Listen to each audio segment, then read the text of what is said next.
There we go. Excellent. My name is Andrew Krizman. I work for Dear Tadani currently in DC. Sometimes with this guy when the time is right.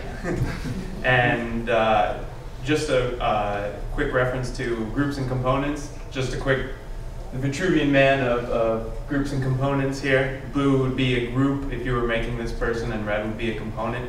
Not just for editing, but also for file size, which once you start using some of these strategies that are being discussed, your file size is going to shoot up rather quickly. So with a component, the 3D information is only saved once, and then every time it's copied, only that reference point and then whatever external transformations you do to it have to be saved again.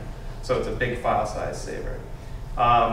Once this is all up and running with hopefully a good library of new urbanist building types, you may want to create your own library. A lot of you might know this, but if not, it's a huge tool. Organize your own files of the buildings that you like, and then you just plop them in as needed. These are a few watercolored trees. Also, in reference to file size, if you have a model like this, you don't really have a choice, regardless of your computer power, because SketchUp has its own program limitations and performance. So if you have something like this, it's almost like you can XREF from this file. So you save all of your components in a simple form. You could have a folder of simple, medium detailed, and extremely detailed, just as was discussed previously. You could have all those saved. For example, this is the China project that Bill referenced. You could have Pagoda Simple, Pagoda Detailed, and Pagoda Fully Detailed, to give an idea. And then you just reload it, and it saves the location and any size adjustments you've made to it. So that's a huge, huge help if you are using a model both for massings and general study, but then later for rendering, and you're moving things around. If you reload it, you're going to have both in the same spot. You're just X-referencing, but controlling your file size. And then that could end up being this, depending on how you render it.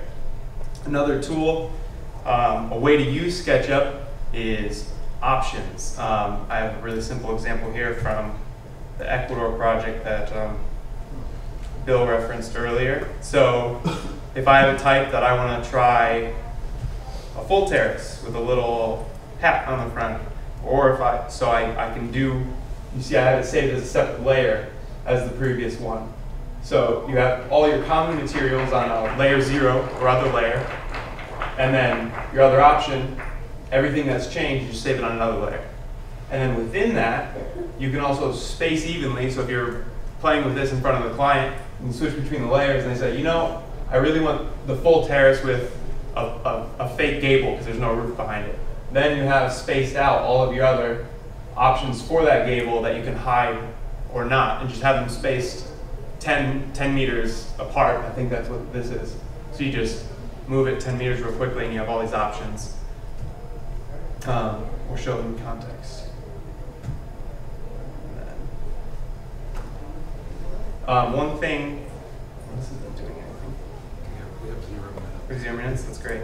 Well, last thing, in terms of file size, so these are kind of the practical issues. This is if you haven't done this, if you don't know this, there's probably a few people in the room this will help out. Model info, statistics, purge unused. Because you're gonna, when you're doing these types of things, you're gonna have so many components that you bring in and then don't want anymore, but it's gonna save those component definitions. So, and there are many other things that it cleans up. So purge unused with these big urban files. And that is all because we got to roll. That's it. Round of applause for Andrew.